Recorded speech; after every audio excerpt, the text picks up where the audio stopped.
Every time you start a new conversation with an AI, it has no idea who you are, no memory of your preferences, your past questions, or even what you said 5 minutes ago in a different chat. It's like talking to someone with complete amnesia every single time. Or is it?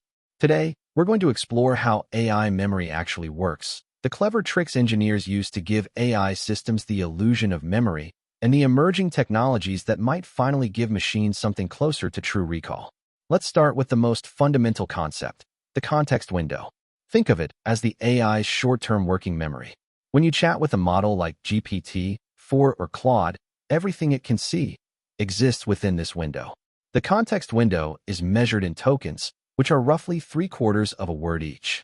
Early models had windows of just 2,000 tokens. Today, some models support over 1 million tokens. But here's the key insight. The context window is not infinite, and it's not permanent. It works like a sliding window. As the conversation grows longer than the limit, the oldest messages get pushed out and are gone forever.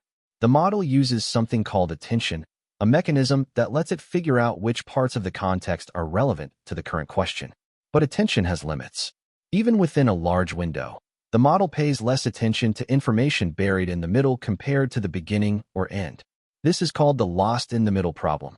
Now, here's where things get interesting. Within that context window, AI can actually learn on the fly through something called in-context learning. You don't need to retrain the model. You just show it examples right there in the prompt. This is the idea behind few-shot prompting.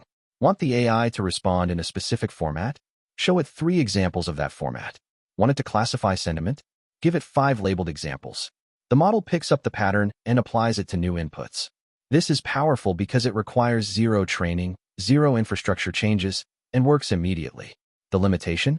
Those examples eat into your precious context window space, and the learning disappears the moment the conversation ends. So what if you need the AI to access information that doesn't fit in the context window? Enter Retrieval Augmented Generation, or RAG. This is essentially giving the AI an external memory bank. Here's how it works. You take your documents, your knowledge base, your company data, and you break them into chunks. Each chunk gets converted into a mathematical representation called an embedding, a vector that captures the meaning of the text. These vectors get stored in a specialized vector database. When a user asks a question, the system converts that question into a vector too, searches the database for the most relevant chunks, and injects those chunks into the prompt before the AI generates its response. It's like giving someone an open book exam instead of expecting them to memorize everything. RAG is incredibly popular because it lets AI access up-to-date information, reduces hallucinations by grounding responses in real data, and doesn't require expensive model retraining. But what if you want the AI to just know something intrinsically without needing to look it up every time? That's where fine-tuning comes in. Fine-tuning takes a pre-trained model and continues training it on your specific data. The knowledge gets baked directly into the model's weights, its neural connections. Think of it like the difference between looking something up in a textbook versus having studied it so thoroughly that you just know it. Fine-tuning is great for teaching the model a consistent style, specialized terminology, or domain-specific reasoning patterns. The trade-offs? It's expensive, requires significant data, can lead to catastrophic forgetting where the model loses some general capabilities and the knowledge becomes static, frozen at the time of training. Now let's look at the cutting edge. Researchers are building systems that give AI something much closer to human-like memory.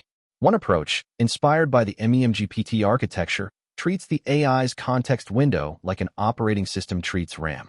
It creates a hierarchy, a main context for the active conversation, a recall storage for past conversations that can be searched and loaded back in, and an archival storage for long-term knowledge. The system actively manages what's in the context window, paging information in and out as needed. Another approach uses conversation summaries. Instead of storing every word of every interaction, the system periodically compresses conversations into summaries, storing the key facts and preferences. When you return, it loads these summaries to give the AI context about your history. Vector memory systems combine elements of RAG with persistent user profiles, building up a representation of each user over time that gets richer with every interaction. So when should you use each approach? Here's a practical decision framework. Use the raw context window when your information fits within the token limit and the conversation is self-contained. Use in-context learning with few-shot examples when you need the model to follow a specific pattern or format without any infrastructure. Choose RAG when you have a large knowledge base that changes frequently and you need accurate, grounded responses. Go with fine-tuning when you need consistent behavior changes across all interactions and have the budget and data to support it. And consider emerging memory systems when you're building long-term user relationships and need the AI to grow and adapt with each person over time. To summarize, AI memory today is not a single thing. It's a spectrum of techniques, each with different trade-offs in cost, persistence, accuracy, and complexity. The context window provides immediate but temporary awareness. In-context learning offers instant adaptation within a single session. RAG extends knowledge beyond the window with external retrieval. Fine-tuning encodes knowledge permanently into weights. And emerging memory architectures are beginning to bridge the gap between these approaches, creating systems that can genuinely remember, learn, and evolve over time. The future of AI memory isn't about choosing one approach. It's about orchestrating all of them together into systems that feel truly intelligent. Thanks for watching, and I'll see you in the next one.